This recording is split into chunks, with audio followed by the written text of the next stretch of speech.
Teresa is Caden's grandmother and has been his legal guardian since he was 4. She says although her husband works, finances are a constant problem for the family. It can feel like you've literally just got your head above the water. It's a juggling game. You seem to constantly have all your balls up in the air trying to make sure that you can balance, and it can be sometimes really difficult. Often she and her husband go without to make sure Caden has the basics he needs. She says she doesn't envisage her husband ever being able to retire, and mentally it takes a huge toll. Sometimes you can feel like the biggest failure, and I feel like the biggest failure. And if it wasn't for my family and my special friends, I would have gone down the pan. And many families face a similar problem. Caden and Teresa receive help and support from the Iceni Centre in Ipswich, but the charity says it's at breaking point with the increasing pressures and demand from families struggling to make ends meet. In the 20 years of its existence, they've never turned anyone away, but Brian fears this winter they may have to do just that.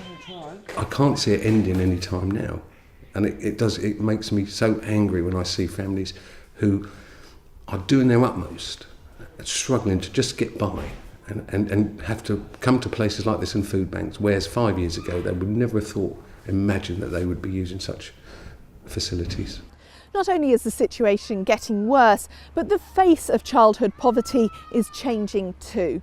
2/3 of children living in poverty have at least one parent who works. So whereas 20 years ago it might have been seen as a curse of the unemployed, now childhood poverty is affecting working class families too. And that, say charities, is a damning indictment of our society. Increasingly, people are working in zero-hour contracts. They don't have any certainty about how much work they have. It's often low-paid, insecure work in the gig economy. So even if you're earning a minimum wage, you don't have minimum hours. Here at Citizens Advice in Ipswich, they help hundreds of families every year access the support they need. But they too are noticing the problem of childhood poverty increase, made worse by rising prices, freezes and cuts to benefits and children's services, and the introduction of the controversial universal credit system. We know that people are making difficult decisions. We have clients for whom the decision sometimes has to be whether to heat or to eat.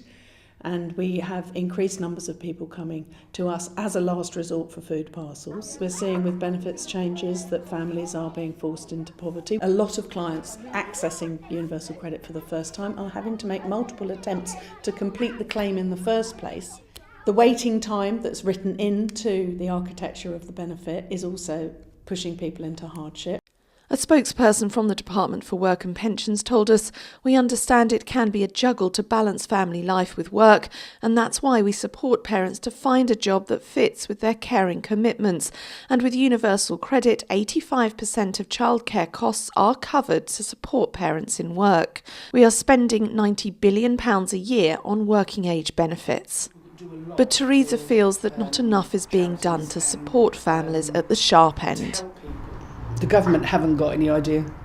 They know how to take your money, but they don't know what damage they are doing at this end of the scale. You try so hard. You want the very best for your child,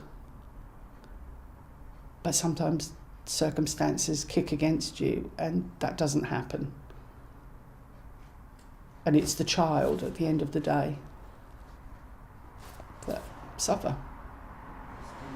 The reality of a situation that seems so deep-rooted and that many say seems only to be getting worse.